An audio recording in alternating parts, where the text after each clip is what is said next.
From January 1st, 2024, there will be new property taxes in Denmark. And according to the government, 4 out of 5 homeowners will end up paying lower taxes. But crucially, 1 out of 5 homeowners will end up with higher, and in some cases much higher taxes. And this last group is almost all concentrated in people that have apartments, not houses, apartments in the big cities like Copenhagen or Aarhus. All up to a couple of weeks ago, we knew the taxes would be higher, but how much so was a matter of wild speculation. And now the government has finally shared this information, and we can see precisely what the new taxes will be for each of us. In today's video, we'll go through some real-life examples of before the taxes and after the taxes, and give you some perspective of what it means to you as a future homeowner. If you're new here, my name is Mario, and on this channel I help expats in Denmark with buying a house, investing, and managing their money in Denmark.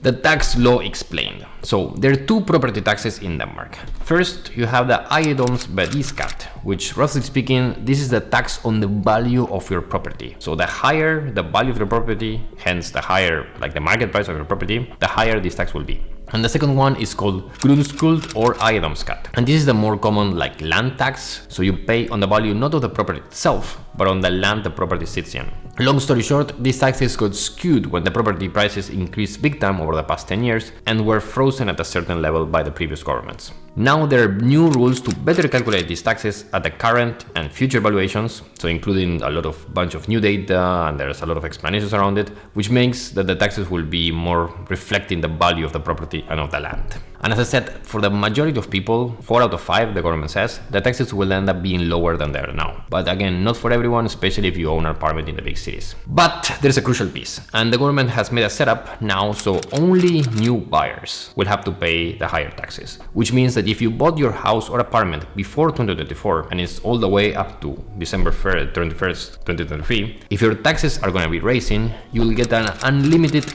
tax credit that will mean that you don't have to pay the higher taxes so long as you live in that house. There's no catch. It means that, again, you can keep living in your house without having to worry about the higher expenses. If you think about it, the reason we have this is because what if your taxes are going to go up a lot and you don't have the finances? The government doesn't want to kick you out of your house because you have higher taxes. As long as you live there, you are covered. You don't need to pay the higher rates if you are supposed to pay the higher rates. If you're going to be getting lower rates, good for you. You're going to get the lower rates regardless. But if you buy the house after the law kicks into effect, then you're out in the wild, meaning that there are no tax freezes for you, and then you'll have to pay the newer taxes. If you want to buy a new home, it would make sense to buy it now, get the unlimited tax deduction, and not next year. Again, especially if you expect the taxes to be much higher. Taxes examples. Okay, incredibly, for a country as organized as Denmark, we still didn't know how much these taxes would be, or we still actually don't even know how much they would be. But now the government has put together a website where you can see for yourself a very, very strong estimate. So it's not that we will pay exactly what they put there, but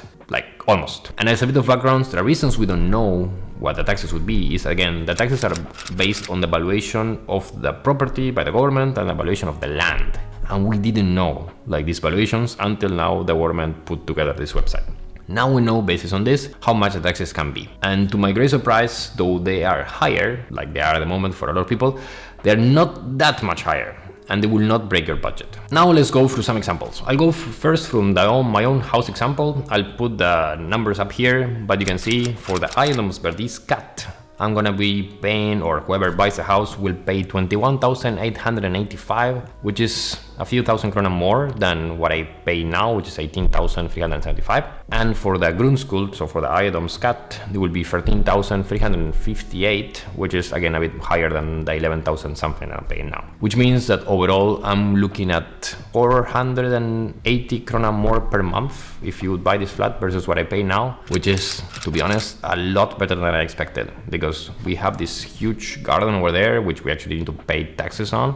And the fact that I was worried that it would be like 2,000 more, 3,000 more per month, thankfully not the case. So it means that if I want to sell this place, it's not gonna be so bad. But now let me go to a screencast where I go through a lot of different other properties. Okay, I'll now go through the Boligsiden and show a few examples of how these things look like in different places. First one, I looked into a house in Frederiksberg. So just this house here, which was easy for me to open the numbers, so that helped here. And you see this is a house that's selling for 5 million, a bit more than 5 million, quite small, right? Small apartment, but I mean, this is the typical thing you can get in Frederiksberg. And when you go through the documentation, it shows you here, this is what you need to look for, right? So this is the egendomsskatt that they had per year, 5,277, and the verdiskatt, 9,660. Those numbers now, if you put it into the government's website, which is basically like this, vurderingsportalen.dk, the moment you go there and put the numbers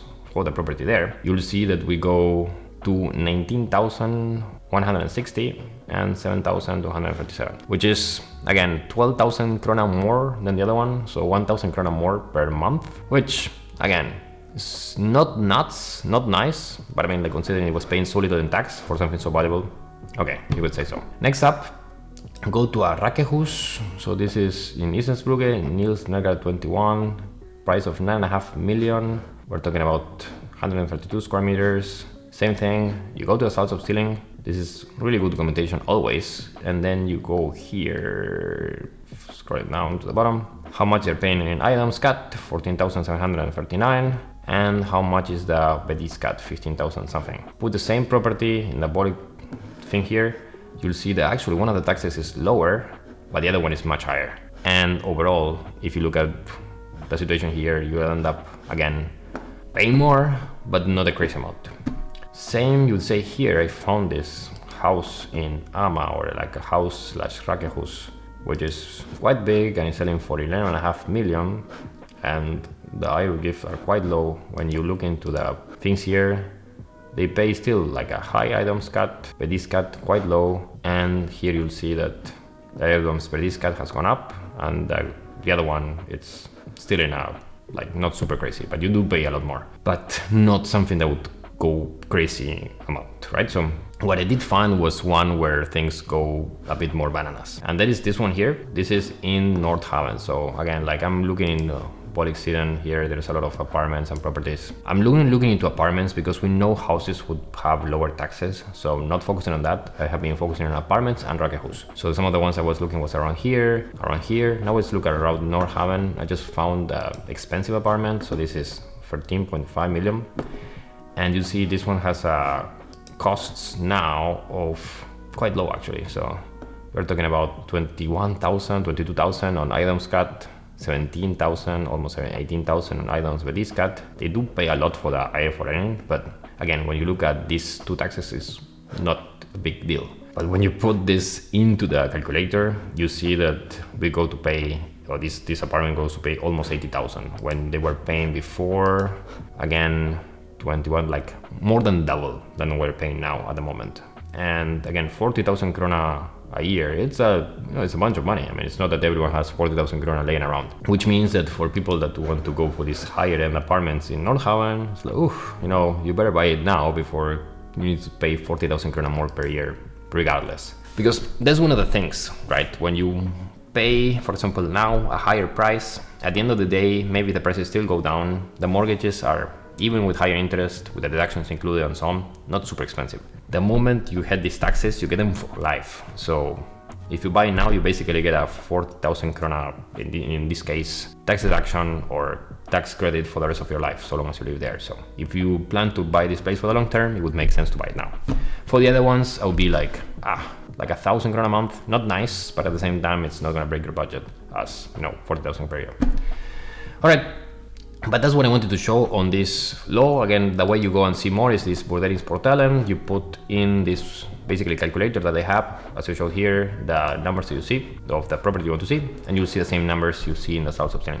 Very important to see this, because if you felt that it was now the time to buy, you see now, if you want to buy something for 12 million or whatever, yeah, maybe it's a good time to buy it now. But if you're looking into the 5, 6, 7 million price range, I mean, it's not gonna kill you unless you get some of the examples like this Frederiksberg one, which 1,000 krona more a month.